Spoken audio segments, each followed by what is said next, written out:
Alright, we are live again. So I'm going to be continuing to work on this dragon puppet. I know some people have been popping in and out over the last couple of days where I've been working on this. I know I haven't worked on it in a couple of days, but I figured I got a couple minutes, so I'm going to work on it now. So this is where we left off with the dragon puppet. It's coming along nicely. So a lot of people, I was surprised how many people asked about why I use a different type of foam for the neck part. The reason why is this L200, this cross-link foam, is not that flexible. It can move if I want it to, but if you're in there, it's going to make some unusual creases with the neck.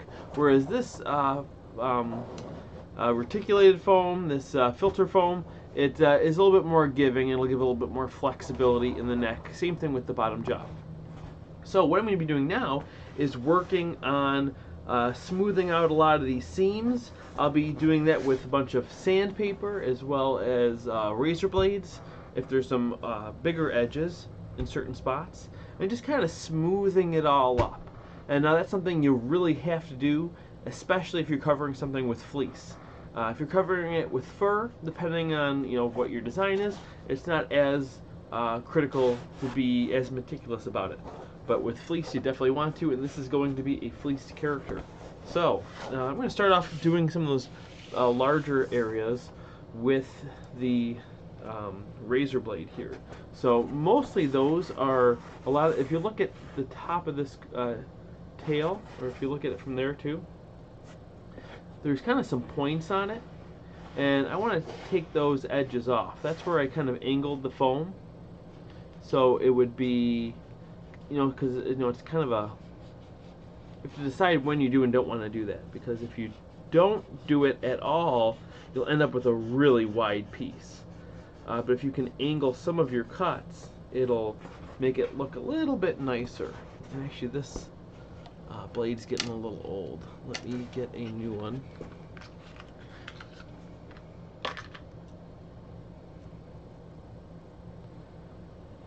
Alrighty, let's back and open this. There we go.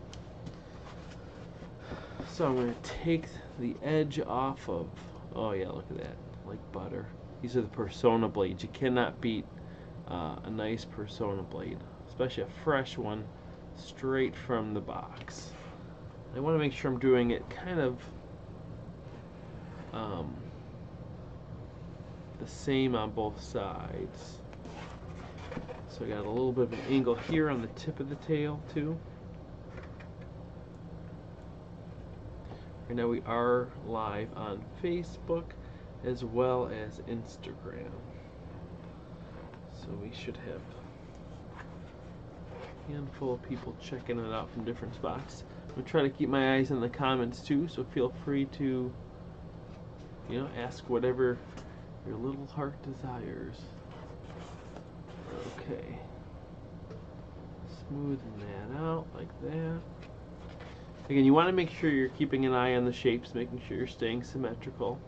Because generally you want to do the same thing to both sides, but if something's a little bit not symmetrical from the way you glued it, then you're going to want to make sure you are paying attention to that. Now this is the goofiest transition where all these spots come together, especially with a bunch of angled cuts that I did there. So I'm going to take a little bit more off of that to smooth it out. It's definitely going to take some sanding to get down. You always want to sand these edges as well, but in the first pass you want to take off as much as you can. Otherwise you're just going to be sanding forever, and you want to avoid that.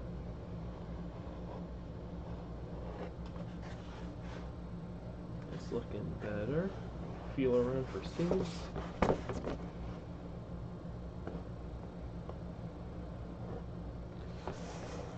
I'm going to show you some other techniques too in a little bit, that some of them that I'm going to be experimenting with. There we go, look at that. And sometimes you get some of these edges, no matter how well you are at gluing, just from inaccuracies of the foam. I think I mentioned in one of the videos that the piece of L200 that I happened to have was a little thicker on one end than the other end, which can cause some uneven seams. And depending on what you're building, you might not be able to use that because it can make, one side being thicker will make it a little stronger, which can make it, let's say you made a circle, not a sphere, but a circle out of a strip of foam. If one side was thicker than the other, it would be kind of egg-shaped because of the way it's, the pressure is pushing on it. So, okay, let me get this little lump here. Soon I'm going to be moving on. I'm going to show you a trick with some power tools too, which can be handy, but you got to be very careful with that because if you start taking off too much.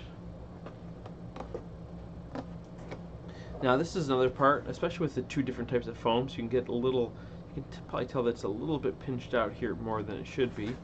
So I'm going to go ahead and try to shave a little bit of that off too. Trying to make that as slick as a transition as possibly can.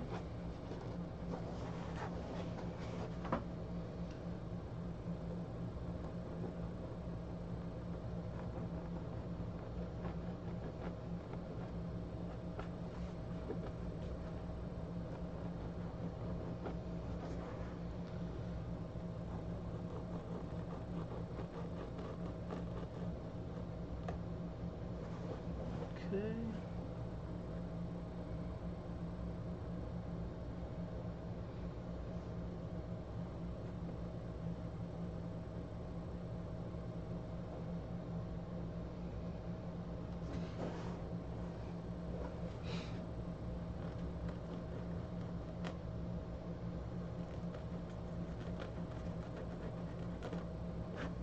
Okay, that's looking pretty nice. Just gonna kind of feel around. You can only check so much of it with your eyes for those imperfections. The best thing to do is just kind of actually feel around with it with your hand. And this actually looks a little bit, I might just sand that though. That'll be kind of goofy to do with a knife. This I'll do with the knife. Okay. I think the belly is a good place to show you this tool, this orbital sander. You ready?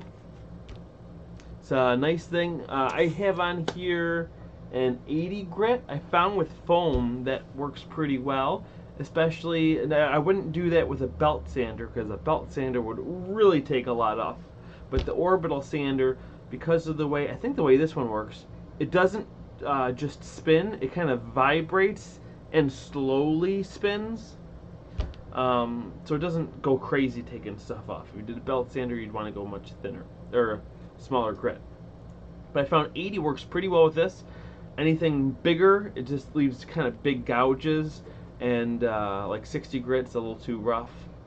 Anything higher than 82 I found this doesn't really take off enough. So let's I'll show you how this looks. And this is really only going to work in this case for the L200, not for the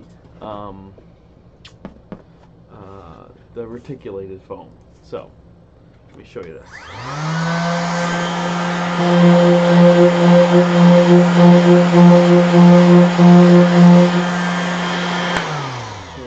Change the angle back to where it was, you can see.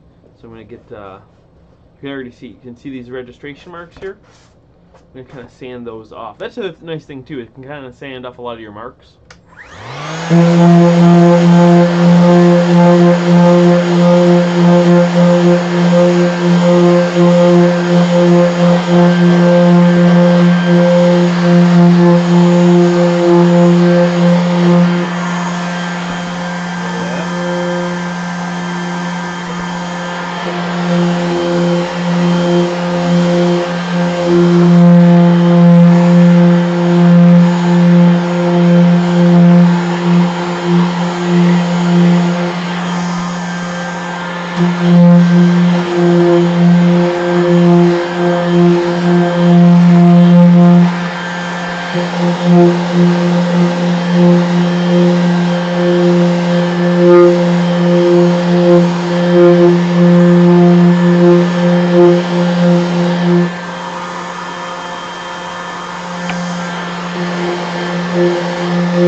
Switch the angles here, and I'll talk a little bit about it again too.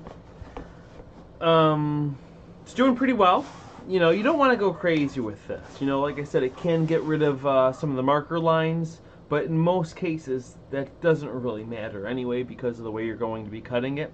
So really, it's just to help smooth out those edges. One thing that I do notice, the glue lines, it gets the glue down, but if you can tell here, let me try to get a little close up for both of you. So on Instagram, you can tell it's kind of doing this little strange thing to these glue lines. So I'm just going to have to go back and slightly pick at that because it's not really sanding the glue. Because it's a contact cement, it's kind of a rubbery type of cement. So, you know, sanding rubber doesn't work very well. So I'm going to have to go back over and slightly pick at those. Or actually, again, they should be fine as long as they're not too lumpy for when I cover it. And for the people on Facebook, there's a closer up look there. You can really see it there, that edge. Okay. Any questions yet? No? Good. All right, I'm going to keep sanding a little bit.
Okay, it's looking pretty smooth.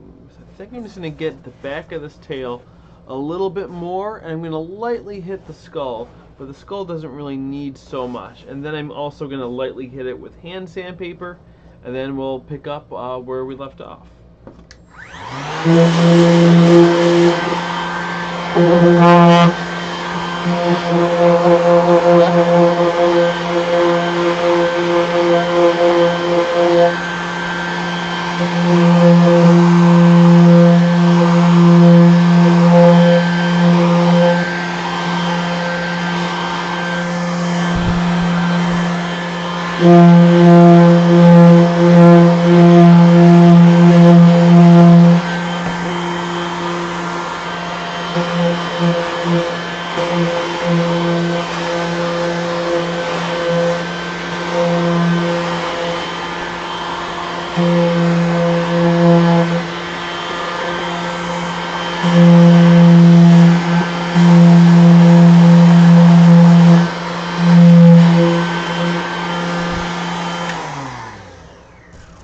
Alright, I think that looks good. I'm going to hit it with a little hand sandpaper. Now this is pretty rough. This actually is 40, so I'm going to go very lightly with it.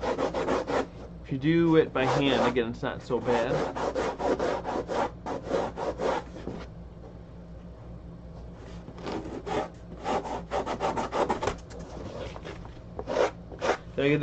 It's harder with the orbital sander to get into some of these low spots here, so you gotta always do some of it by hand. And at the end of the day, you just always have a lot more control when you do it by hand.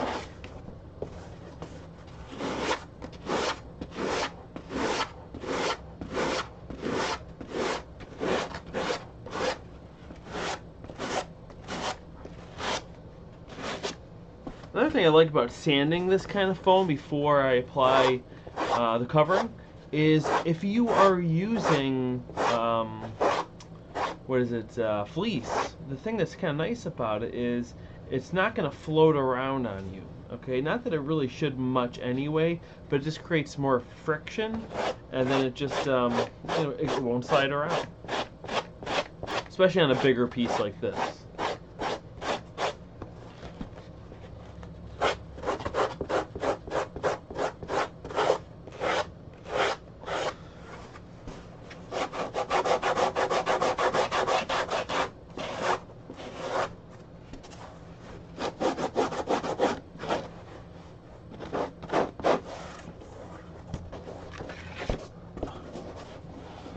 Really wrestling this thing, huh?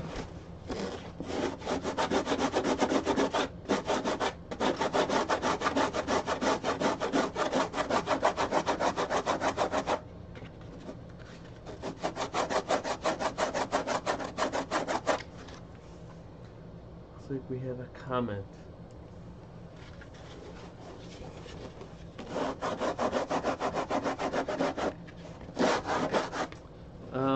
We have Jason. Jason Query says, fascinated with the two different foams. Where will you end up putting the opening for your hand? You're in luck. I'm going to be cutting the opening for my hand in just a couple moments after I do this initial sanding. I'm going to be cutting the opening for my hand. So I'm going to show you how I'm going to figure that out. So let me just get this head a little bit. This is a belt sander piece of sandpaper. I like using this more than regular sandpaper because the other stuff tears so easy. This stuff is so tough that I like using it a lot. Little tip.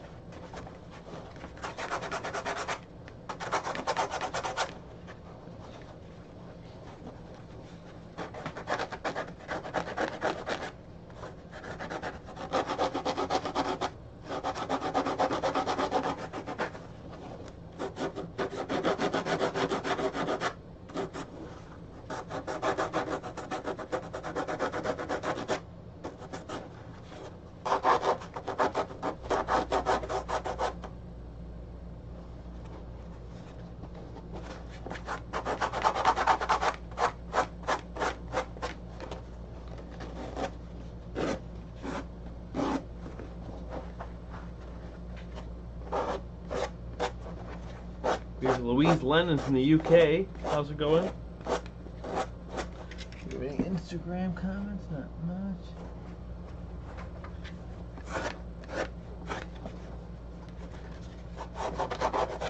Okay, there we go.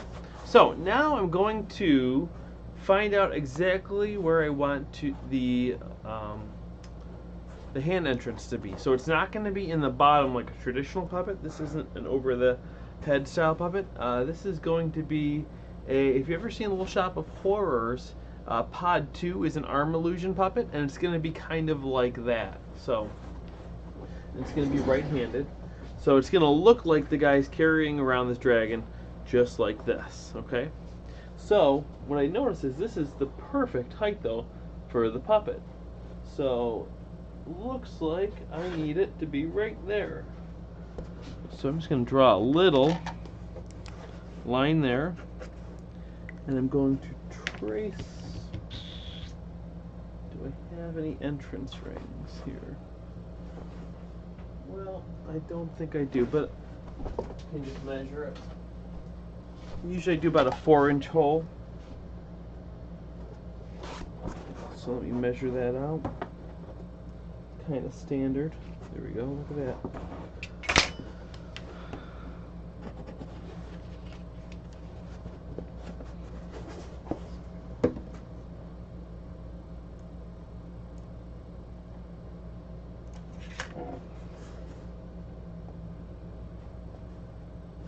Let me find the center there. So about there.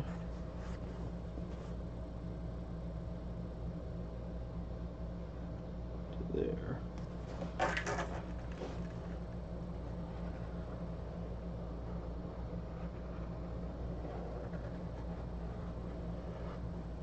Just like that. Okay. Now, one thing I was wondering is if this needs to be off-centered because of the fact that the performer is right-handed. So I assumed that the hole would be, obviously it wouldn't be completely in the side of the puppet, but I thought that maybe it'd be kind of up here more. But in measuring it out before I started this video, I found that really it kind of should just be straight in the middle of the back here. Okay. It might end up needing to be bigger because of the monkeying around you have to do to get your hand in there. But I'm going to start off as small as I can, and then we will see from there. So let me start cutting this out. Actually, I'll switch back here.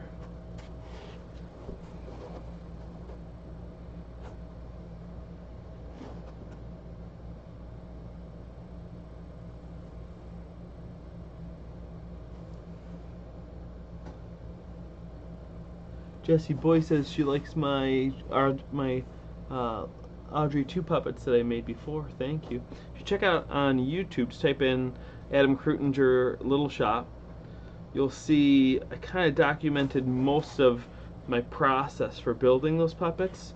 Unfortunately, though, I don't have any documentation of Pod 4 on account it just really got crunched on time, and a lot of it wasn't built on in my shop. It was built on location because of the size. But other than that, Pod 2, 1, 2, and 3 were pretty heavily documented. It was fun doing that little series.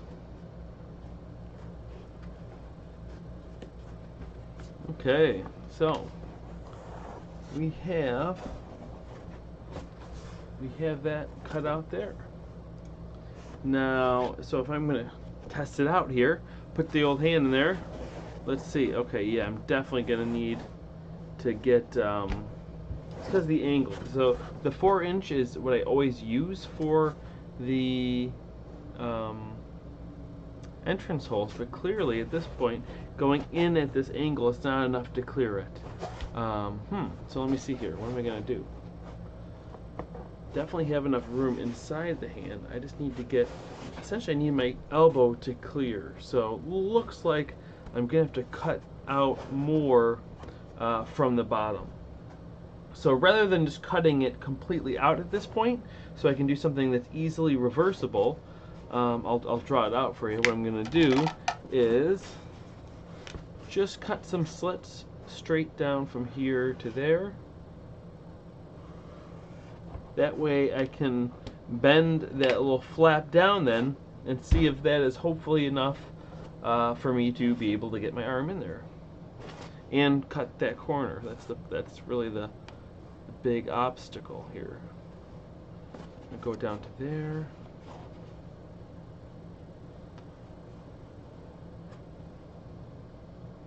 Go to there, and let's see. Just like that. Let's see here. I am having some more trouble, but I'm going to force it in there. Let's see. Okay, there's no mouth plates in there, so I can't really control it like your typical puppet at this point. But I am in there. It was a little, I had to definitely monkey around a little bit to get it in there. But so far, it's looking pretty good. Definitely have some adjusting to do. And I want it to be able to slide in and out much easier. So one thing I'm going to talk to him about is, I think a big part of it is the tail is in the way. But I think the tail shouldn't be pointing up anyway. Most of the references actually has it going down, so I might have it go down instead. I kind of personally liked it a lot more. I think it gives it a little bit more life, makes it a little more interesting. But flipping would be easy. All I have to do is just chop it off, flip it around, and glue it back on. And then it'll kind of point down. Or actually, I'd probably chop it off like that. So that's easy enough to do, and that'll definitely make it easier to get in. Because, yeah, we gotta, I don't want it to be, but actually it's not, yeah, it's definitely a little bit too much. Alright, well, I think that's all I'm gonna do for now, because I gotta find out about that tail, whether or not they want it to be up or down. Because also another thing is, I was considering not even using this as the tail, because it is such a stiff foam. I wanted something a little bit softer anyway, so I might be remaking the tail out of the softer foam or a different type of foam anyway. So that's something that we will see in time. But again, I'm going to stop the video there for now, and you guys will see. Oh, one thing I do want to point out though is, if you remember that lining that we did, how we pre-lined it, it looks so nice inside there, okay? And in having my arm in there, it feels really nice too. That feels, oh gosh, it feels so great. Because one thing I hate about lining is I hate the kind of lining that's just like a sock in there, just kind of like a tube, and because then it clings to your skin, and this does not do that at all, which is really, really nice little feature there. And if you want to see that, you'll have to go on Facebook, onto Crudinger Puppets, and watch the previous live stream to this, and I talk all about that. But anyway, again, that's it for now. I hope you guys enjoy it, and I'll see you soon.